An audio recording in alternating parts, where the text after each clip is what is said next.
മുതലപ്പൊഴിയെ സംബന്ധിച്ചുള്ള അടിയന്തര തീരുമാനം ഉണ്ടാവും. അടുത്ത ആഴ്ച മീറ്റിംഗ് വെച്ചിട്ടുണ്ട്. ഫാദർ യൂജിൻ ബരേരയുടെ നേതൃത്വത്തിൽ അവിടുത്തെ വൈദികർ വന്ന് അവിടെ കണ്ടിരുന്നു. ഞാൻ നേരത്തെ പല പ്രാവശ്യം പോയിരുന്നു. മുതലപ്പൊഴിക്ക് അത്യാവശ്യമായിട്ടുള്ള നടപടികൾ ഇപ്പോൾ സ്വീകരിക്കും, പെട്ടെന്ന് തന്നെ സ്വീകരിക്കും. അതായത് ഷോർട്ട് ടൈമിൽ ചെയ്യേണ്ട കാര്യങ്ങൾ ഇമ്മീഡിയറ്റ് ആയിട്ട് ഈ ആഴ്ച തന്നെ ചെയ്യും. ലോങ് ടൈമിൽ മുതലപ്പൊഴിയിൽ ചെയ്യേണ്ട കുറേ കാര്യങ്ങളുണ്ട്, അതുകൂടി ഏർപ്പെടുത്തും. മുതലപ്പൊഴി പ്രത്യേക ഗവൺമെൻറ്റിൻ്റെ പ്രത്യേക പരിഗണനയിലുണ്ട്.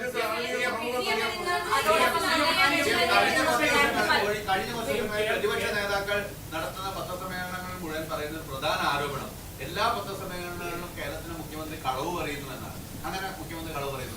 അത് കഴിഞ്ഞ തെരഞ്ഞെടുപ്പിന് മുമ്പ് 6 മാസക്കാലം എനിക്കെതിരെ നടത്തിയ ക്യാമ്പയിൻ എന്താണ്? എനിക്കെതിരെ നടത്തിയ ക്യാമ്പയിൻ എന്തായിരുന്നു? 6 മാസം.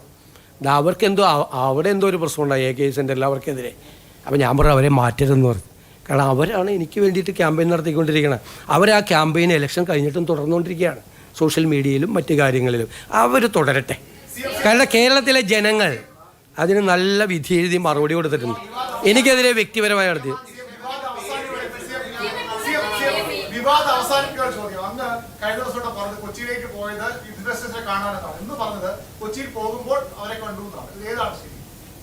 ഞാൻ വളരെ ക്ലിയർ ആയിട്ട് പറഞ്ഞാണ്. ഇനി no I have made it very clear. ഇനി ഒന്നുമില്ല പറഞ്ഞു.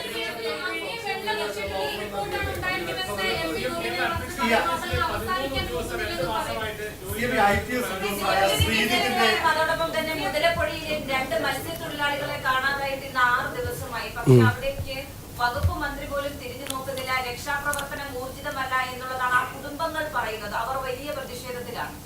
അവിടെ തിരച്ചിലിനായിട്ട് മറൈൻ എൻഫോഴ്സ്മെൻറ്റ്, കോസ്റ്റ് ഗാർഡ് സംവിധാനങ്ങൾ ഉപയോഗിച്ച് തെരച്ചിൽ നടത്തിക്കൊണ്ടിരിക്കുകയാണ്. ആഴക്കടലിൽ തെരച്ചിൽ നടത്താനായി കോസ്റ്റ് ഗാർഡിൻ്റെ വെസലുണ്ട്, നേവിയുടെ ഹെലികോപ്റ്റർ ആവശ്യപ്പെട്ടിട്ടുണ്ട്. അവരെത്തി തെരച്ചിൽ നടത്തിയിരുന്നു. ഇതുകൂടാതെ കോസ്റ്റൽ ഗാർഡിൻ്റെ വിഴിഞ്ഞം സ്റ്റേഷൻ കമാൻഡറിൻ്റെ നേതൃത്വത്തിൽ തമിഴ്നാട് കുളച്ചല്ല ആഴക്കടലിലും അങ്ങോട്ട് പോകാൻ സാധ്യതയുണ്ടെന്നോർത്ത് അവിടെയും തെരച്ചിൽ നടത്തുന്നുണ്ട്. കോസ്റ്റ് ഗാർഡിൻ്റെ ചെറുവിമാനങ്ങളും ഹെലികോപ്റ്ററും ആകാശ നിരീക്ഷണം നടത്തുന്നുണ്ട്. ഇതെല്ലാം അവിടെ ചെയ്തുകൊണ്ടിരിക്കുന്നുണ്ട്. നമുക്ക് കിട്ടിയില്ല എന്നുള്ളത് സങ്കടകരമായ കാര്യമാണ്, കുടുംബത്തിൻ്റെ സങ്കടമാണ്.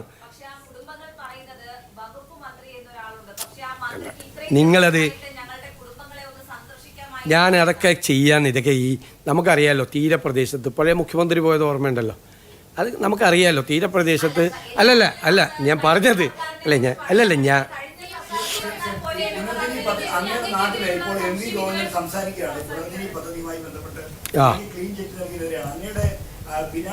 അതിൻ്റെ ഫയൽ പുനർജനിത്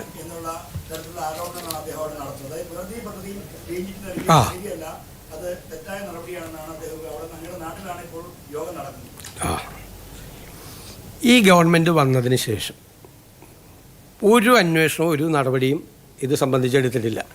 എല്ലാ ഫൈൻഡിങ്ങും നടത്തിയത് കഴിഞ്ഞ സമയത്ത്. നിങ്ങളിതൊന്ന് അറിയണം. 2020 ഇത് കഴിഞ്ഞ ഉടനെ തന്നെ നിയമസഭയിൽ ഒരു ആരോപണം വന്നു.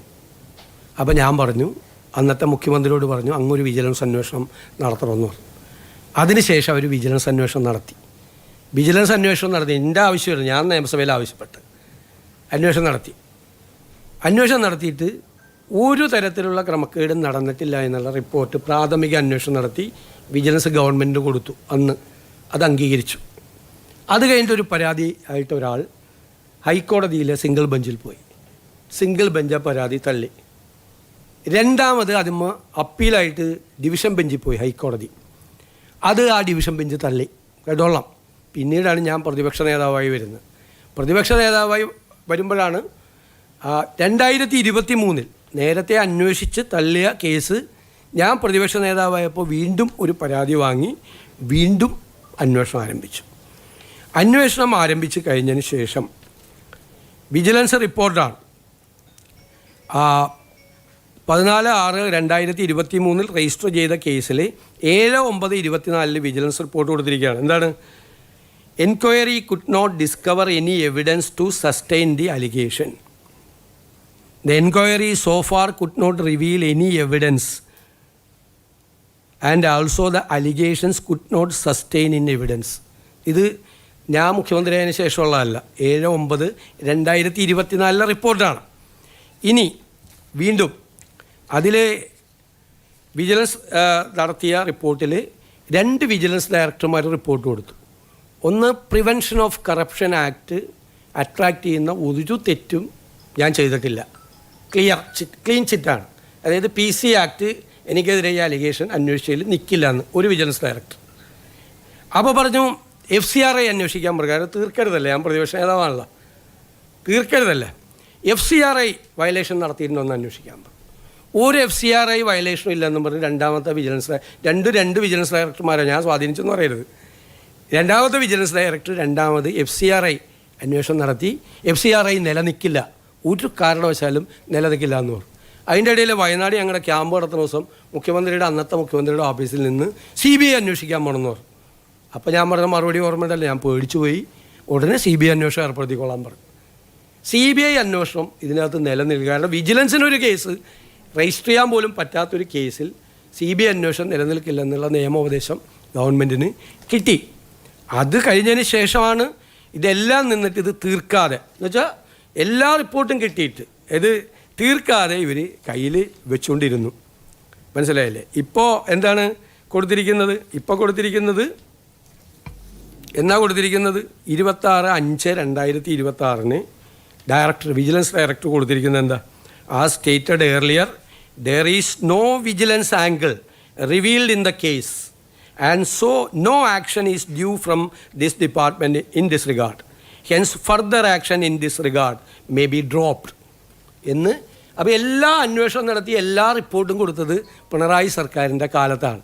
പക്ഷേ ആ റിപ്പോർട്ട് വാങ്ങിച്ച് കയ്യിൽ വെച്ചിട്ട് ഈ ഒരു പുകമറ ഉണ്ടാക്കി എനിക്കെതിരായിട്ട് വിജിലൻസ് അന്വേഷണം നടക്കുന്നു എന്ന് തെരഞ്ഞെടുപ്പ് കാലത്ത്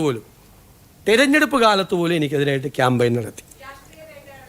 ആയിരുന്നല്ലോ, ക്ലിയറായില്ലേ ഇപ്പോൾ? കാരണം ഞാനന്ന് പറഞ്ഞില്ല, ഞാനന്ന് ഒരിക്കലും ഇത് രാഷ്ട്രീയ വേട്ടയാടലാണെന്ന് ഞാൻ പറയില്ല, ഒരു ആരോപണം വന്നതാണ് എന്നായിരുന്നു എൻ്റെ വാക്ക്. എല്ലാവരും പറയും ഇത് രാഷ്ട്രീയമായി വേട്ടയാടുകയാണെന്ന് എല്ലാവരും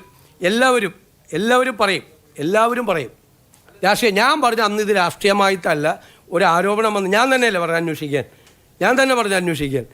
മറ്റേ വിജിലൻസ് പറഞ്ഞപ്പോൾ വിജിലൻസ് അന്വേഷിക്കാൻ പറഞ്ഞു, CBI പറഞ്ഞപ്പോൾ CBI അന്വേഷിക്കാൻ.